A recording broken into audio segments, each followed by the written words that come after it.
ጤና ይስጥልን የሁለገብ ሐሳቦች ቤተሰቦች እንደምን አላችሁ? የዘመኑ መልክ በሀገርና በዓለም አቀፍ አውዶች ላይ በታሪክ ማህደር ውስጥ የሚዘገቡ ክስተቶች ሁሉ የየራሳቸው ቀለምና ድምጽ አላቸው።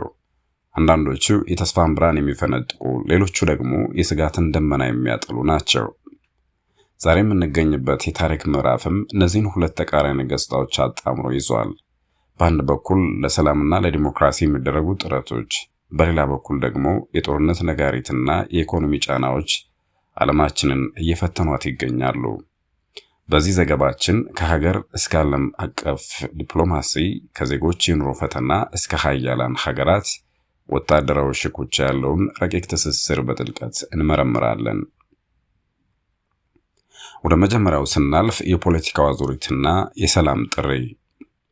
በሀገሪቱ ሰሜናዊ ክፍል እየታየ ያለው ወታደራዊ እንቅስቃሴ የፖለቲካ ውጥረት የብዙዎችን ትኩረት ስቧል። በመዲናዋ የሚደረጉ የባለስልጣናትና የታዋቂ ግለሰቦች ውይይቶች ሁኔታውን በንግግር ለመፍታት የሚደረጉ ጥረቶች ተደርገው ሊወሰዱ ቢችሉም ከጀርባው ያለው ወታደራዊ ዝግጅት ግን ሌላ ስጋት እያሳደረ ይገኛል። ጦርነትን እንደ መፍትሄ መውሰድ የጥፋት መንገድ መሆኑን የታሪክ አጋጣሚዎች ሁሉ ይመሰክራሉ። በተለይም ደግሞ የዜጎች ደህንነት ባልተረጋገጠበትና የሰላም አየር ባልሰፈነበት ሁኔታ ምርጫ ለማካሄድ መሞከር የዲሞክራሲያን ትርጉም የሚያደባዝዝ ተግባራዊ ሆኖ ታይቷል። ወታደራዊ ኃይልን ለፖለቲካዊ ግብ ማስፈጸሚያነት መጠቀም ለጊዜው ድል ያስገኘ ቢመስልም በረጅም ጊዜ ግን የህዝብን አመጽና የቆየ ቂምን ማትረፍ ነው። እውነተኛው መፍትሄ ሊገኝ የሚችለው ሁሉንም ወገኖች በኩልነት በሚያሳትፍ የህዝብን ድምጽ በሚያከብርና ለብሔራዊ መግባባት ቅድሚያ በሚሰጥ የሽግግር ሂደት ብቻ መሆኑን ዘመኑ ያስተምረናል። የነጭ ጋውን ሰማዕታትና የሰብአዊነት ጥያቄ። በግጭትና በጦርነት መሃል ሆነው የሰው ልጅ ህይወት ለመታደግ የሚተጉ የህክምና ባለሙያዎች የሰብአዊነት ከፍተኛው ማሳያዎች ናቸው። ሆኖም ግን በቅርቡ በአንዳንድ አካባቢዎች በህክምና ተቋማትና በባለሙያዎች ላይ የደረሰ ያለው ጥቃት በእጅጉ የሚያሳዝን ነው። የህክምና ባለሙያ ከስራ ገበታው ተወስዶ ለሞት መዳረጉ ሰብአዊነት የጥፋት ጭካኔ ተግባር መሆን ነው። የህክምና ተቋማት በጦርነት ወቅት እንኳን የማይነኩ ቅዱሳን ቦታዎች መሆን ሲገባቸው የጥቃት ኢላማ መደረጋቸው ዓለም አቀፍ ህግጋትንና የሰው ልጅ የሞራል እሴት የጣሰ ነው። ይህ አይነቱ ድርጊት የዛሬውን ትውልድ ብቻ ሳይሆን የነገውንም ተስፋ የሚያጨልም ነው። ዓለም አቀፍ ድርጅቶችና የሰብአዊ መብት ተሟጋቾች በዚህ ረገድ የሚሰጡት ማስጠንቀቂያ የሁኔታውን አሳሳቢነት ያሳያል። ሰላም ከሁሉም በላይ መሆኑንና የሰው ልጅ ህይወት ማክበር ከማንኛውም ፖለቲካዊ ግብ እንደሚቀድም ሊታወቅ ይገባል። የኢኮኖሚ ማዕበልና የዜጎች ሸክም። የዜጎች ኑሮ ሁኔታ ከቀን ወደ ቀን እየተፈተነ ይገኛል። መንግስት ለአደጋ ስጋት መከላከል በሚል ያወጣቸው አዳዲስ የክፍያ መመሪያዎች በዝቅተኛ ኑሮ ደረጃ ላይ የሚገኘው ማህበረሰብ ክፉኛ እየጎዱ ነው። በተለይም በቴሌኮም አገልግሎት፣ በነዳጅ፣ በአየር ትራንስፖርትና በሌሎች መሰረታዊ ፍላጎቶች ላይ የተጣሉት ተጨማሪ ክፍያዎች የዋጋ ንረቱን ይበልጥ እያባባሱት ነው። ይህ አይነቱ የገቢ ማሰባሰቢያ ዘዴ ህዝቡ ቀድሞውኑ ካለበት የኢኮኖሚ ጫና ጋር ተደምሮ ኑሮን መራር እያደረገው ይገኛል። ልማትና የአደጋ መከላከል ስራዎች አስፈላጊ ቢሆኑም የዜጎችን የመክፈል አቅም ያላገናዘበ እርምጃ ግን ማህበራዊ ቀውስን ሊያስከትል ይችላል። የኢኮኖሚ ፖሊሲዎች የህዝብን የኑሮ ሁኔታ ማሻሻል እንጂ ዜጎችን ወደ ድህነት አዘቅት የሚከቱ መሆን የለባቸውም። ዓለም አቀፍ የኢንቨስትመንት ውዝግብና የአመራር ስነ ምግባር።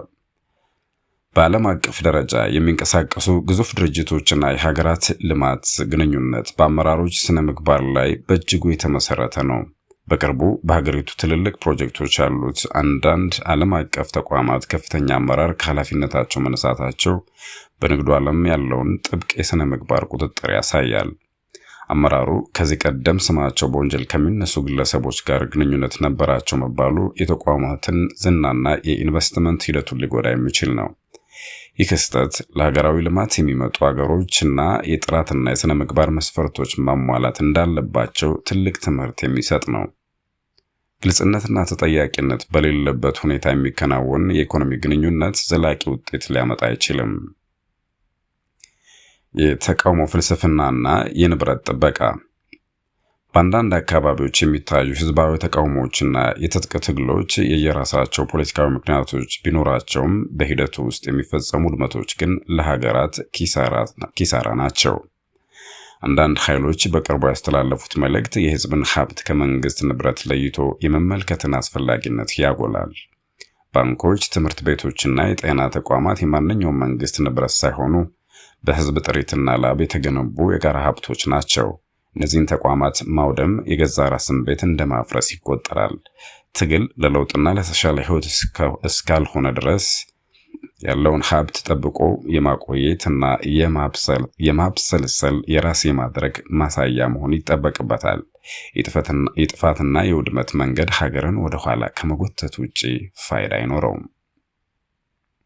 የሀያላን ሽኩቻና የመካከለኛው ምስራቅ ውጥረት ዓለም አቀፉ ፖለቲካ ወደ አደገኛ ውጥረት እያመራ ይገኛል። በመካከለኛው ምስራቅ ያለው ኃይልና አሰላለፍ የዓለምን ሰላም ስጋት ላይ ጥሏል። የአሜሪካ ግዙፍ የጦር መርከቦች ወደ ቀጠናው መጠጋትና የኢራን ዘመናዊ ሚሳይሎች መታየት ሁኔታው ወደ ቀጥተኛ ግጭት ሊያመራ እንደሚችል ይጠቁማሉ። የሀያላን ሀገራት ወታደራዊ ጉልበት ትዕይንት ለቀጠናው ሀገራት ብቻ ሳይሆን ለዓለም ኢኮኖሚያዊ ትልቅ ስጋት ነው ተብሏል። የነዳጅ ዋጋ መናርና የንግድ መስመሮች መዘጋት እንደ ኢትዮጵያ ላሉ ታዳጊ ሀገራችን በእጅጉ እንደሚጎዳ ተገልጿል። በሌላ በኩል ደግሞ የቻይና ዲፕሎማሲያዊ አካሄድና የምዕራባውያኑ ማዕቀብ የመቃወም አቋም የዓለም ፖለቲካን መልክ ወደ ተለያዩ ጎራዎች እየከፈለው ይገኛል። ማዕቀብና ጫናን ከመፍትሄው ይልቅ ግጭትን የሚያባብሱ መሆናቸው በግልጽ እየታየ ነው። የአሜሪካ ወታደራዊ ስምሪት በሶሪያ ያለው የአሜሪካ ወታደራዊ መገኘት ለውጥ እያሳየ ነው። ወታደሮችን ከአንዳንድ ስልታዊ ቦታዎች ማስወጣትና ለሀገሪቱ ጦር ማስረከቧ በቀጠናው ያላትን ሚና ዳግም እየመረመረች መሆኑን ያሳያል ተብሏል።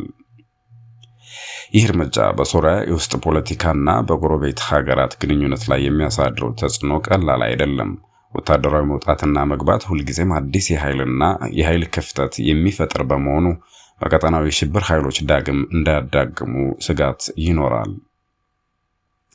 በአጠቃላይ ከላይ የዳሰስናቸው ሀገራዊና ዓለም አቀፋዊ ክስተቶች ሁሉ የሚያሳዩን አንድ እውነት አለ።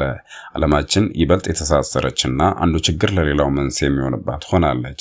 የሀገራችን ሰላም ከዓለም አቀፍ ዲፕሎማሲ ጋር፣ የዜጎቻችን ኑሮ ከሀያላን ሀገራት ሽኩቻ ጋር የተቆራኘ ነው።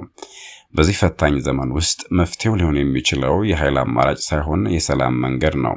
በሀገር ውስጥ ያለውን ልዩነት በውይይት መፍታት፣ የሰብአዊ መብቶችን ማክበር፣ የዜጎችን የኢኮኖሚ ሸክም ማቅለልና በዓለም አቀፍ ደረጃ ደግሞ ለዲፕሎማሲያዊ ንግግር ቅድሚያ መስጠት አማራጭ የሌለው መንገድ ነው። እኛም እንደ ሀገርና እንደ ሕዝብ ከነዚህ ዓለም አቀፍ ሀገራዊ ነፋሶች ራሳችንን የምንጠብቅበትን የጥበብ መንገድ መፈለግ ይኖርብናል።